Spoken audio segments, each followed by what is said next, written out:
to the Nature Talks podcast. Today we are here with Ashim. Hi Ashim, how are you? Hi Viren, how are you?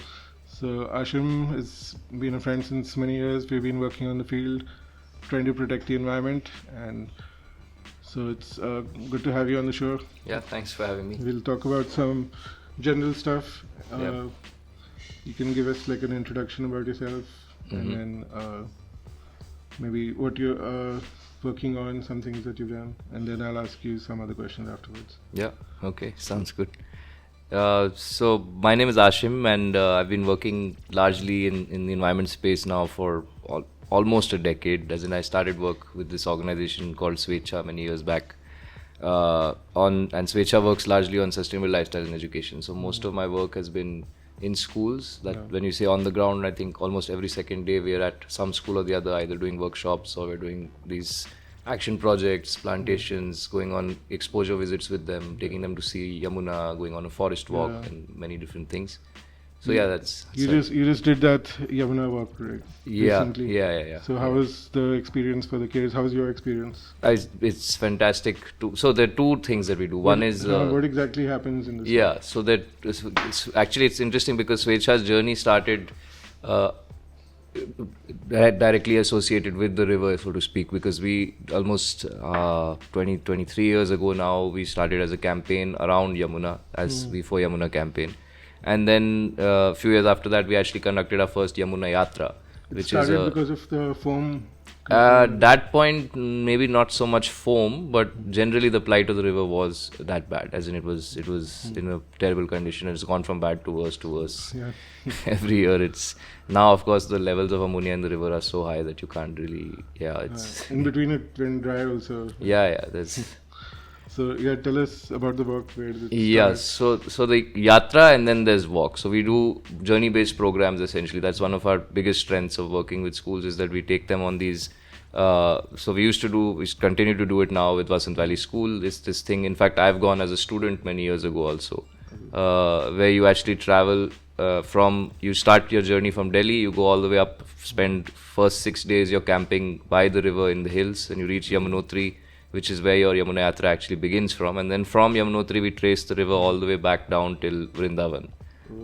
So it's almost understanding how a river changes once it enters the plains, once it's, from Paonta Sahib on day 7 to Yamuna Nagar on day 8, you see in just 3-4 hours of travel time how a river is completely destroyed altogether. The color of the water changes? Everything. Color, flow, texture of the water.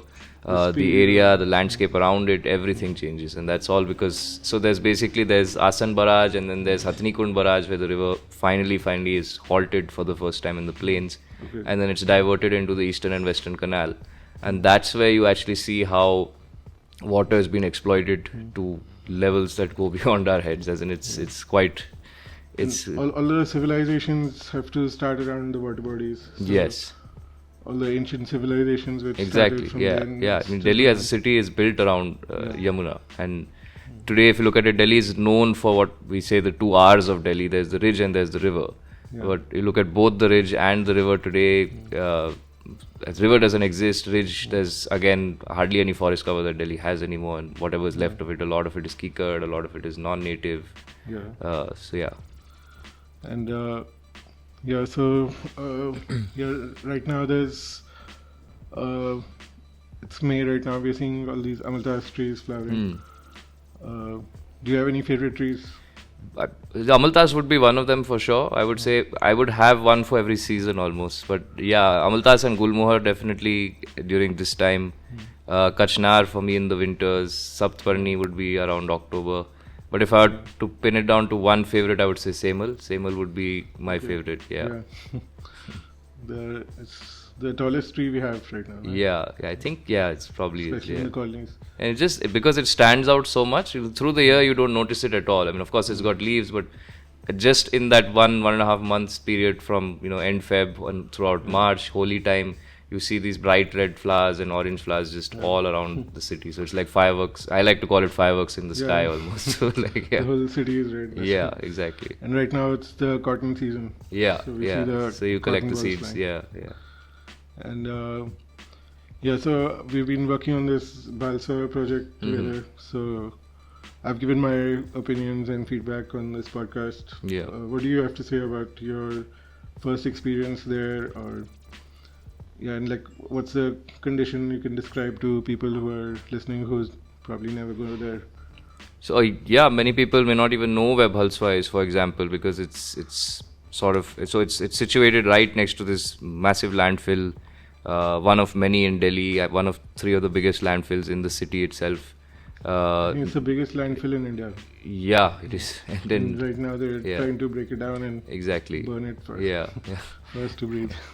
And it's next to Jahangirpuri metro station or Haidarpur metro station. You also see it everyone's probably seen it, but no one's actually been to that community, or not many of you would have probably gone into the community. So we've been running a project there and Varian and his team are also part of it, and there are 4 other individuals and organizations running their projects to sort of implement pilot solutions to tackle indoor and outdoor air pollution in the region of Bhalswa, and that largely because that group is very, very affected by air pollution. They live right next to the landfill. Some of the homes actually fall right on the landfill, on the mountain itself. Mountain full of garbage. Yeah. So it's a very, very different situation than what most of you who live in South Delhi, or most of you probably listening to this podcast would imagine, and what the kind of life that you live.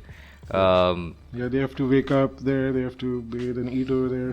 Yeah. I mean, everything is contaminated, from the water to the food to everything. Yeah. We can't even survive a couple of hours over there. Like our team starts giving up because we're not used to it, and some people feel nauseous, or maybe they feel like fainting or something. Also, the heat wave was there. Of course, yeah. So we couldn't spend more than 2 or 3 hours max. But those people have to live there day and night, and it's quite tough. So we are trying to improve things over there. We got this flyer. Basically, our project is to green up the area with green roofs and vertical gardens, with composting and with planting native trees. So we've planted a bunch of trees now. While we were doing the planting in the open area, now people have seen that. People joined you when you guys were doing it? How many of you had people joined? Then people saw us. They were suggesting that can we plant one outside the house. So that was a positive feedback, and we gave them a couple of trees to plant outside the house. Now more people have come to us that we also want to plant outside our house. And you guys are anyway distributing seeds and things to everyone around. Those are for the roofs. Those are vegetables largely you're doing, or we give flowers and vegetables and some creepers also. So that they can put it on the walls. Plus vertical gardens will have the creepers. And now more of the residents over there, they want to put trees outside the house. So it's better because they will take care of it. Exactly. And we're putting it in the field. It's not in someone's direct view. So even if someone damages it, you'll get to know about it later. But outside your house, you have more control, more. I mean, builds that sense of ownership also for each person. And the area needs a lot more green cover. So I mean that's one of the reasons why your project was so appealing at that point, of course, because I think vertical gardens as a concept, although now in many urban areas you see these vertical gardens coming up, you see them in many communities also. But Bhalswa as a region couldn't spot it anywhere, could hardly see any tree cover or any kind of vegetation around. So to have, even if it's 10 or 20 vertical gardens around would be a lot. We've seen, vertical gardens also, there's a bad way to do it and a good way to do it.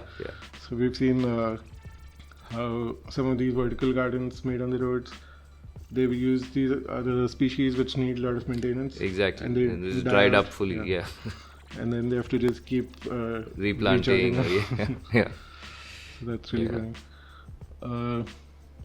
So you also play this hang drum, right? So, we asked Ashim to bring the hang drum for this podcast. It's good to have some live music. And we're gonna hear something that you have to play. Sounds good. You can jam for maybe a couple of minutes. I showed you this hang drum now, which we made out of LPG cylinder. Did you have that with you right now, or it's lying there somewhere? Yeah, it's over there.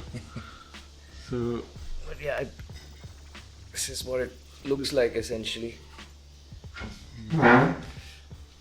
This was my weekend project. No, it was quite amazing to see. I mean, I've not seen any DIY one before that much. So, and you've built many more of these also. You said, right? Yes, I distributed. But maybe I'll make some more soon. So this is what it looks like. So that's the one that you made is basically that's a tongue drum, yeah, because the cuts are shaped like tongues. Yeah. And this is a handpan or hang drum as people call it. Also, this basically the center note here is what the main note is, which is in D minor, and then there's a hole at the back here which makes where the sound resonates from, and these dents all around are where there are different notes. So each note has a different sound. So I mean, I'll play a part of one of these compositions that I wrote a few years ago. It's called On the Road, and it's a composition I wrote while being on the road. So you've played some in front of some audiences before? Yeah. So I mean, I do it professionally. So basically, every fortnight or at least once a month, I try to do shows after work.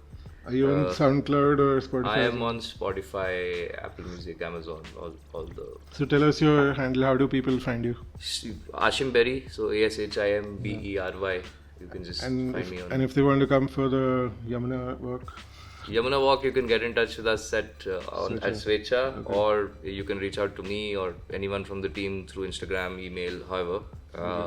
We used to do a lot of course now with the weather when we haven't been doing so many open walks. Yeah, it's too hard. But post that July onwards, we'll start doing some bit of both, whether it's a forest walk or it's a Yamuna walk or different things. We'll start exploring that. I've had some friends who came for one of your events, and they said the forest one. The music. Oh, like a performance. So they told me that it was really peaceful. You should meet this guy. I was like, I know him. So how many notes are there on this? This has 9 notes, including the center note, and they're different. I mean, I don't know the names of each of them because theoretically I'm not very sound. So I just play it, and whatever sound I like, I just. And you know which like higher notes are where and lower notes are Yeah, so where? I mean, this is a low note. The bigger ones usually are the lower notes. The smaller ones are usually the higher ones. So like this one here, and then that's the bigger one. So but the overall scale is in minor. So it's a lot lower than. You have enough room to play? Yeah, I think should be fine. Yeah. Okay. Yeah. Yeah.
So yeah, I mean that's a part of very short.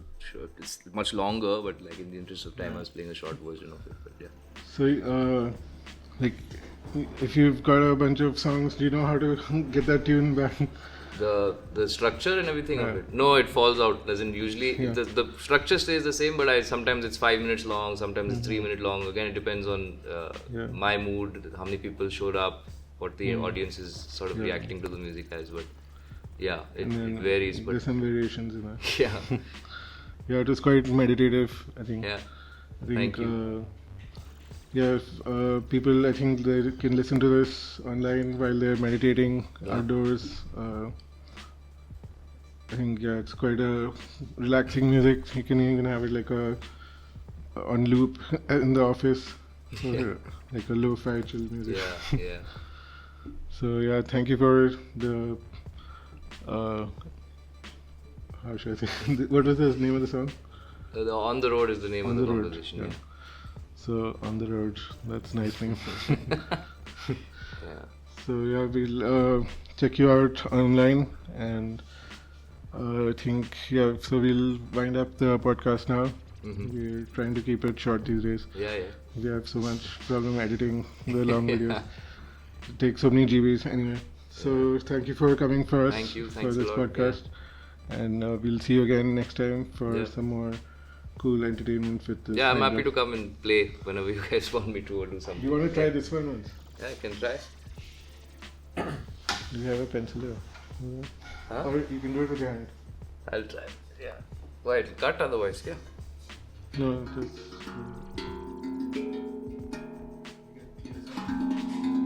Oh, is it clearer with this thing?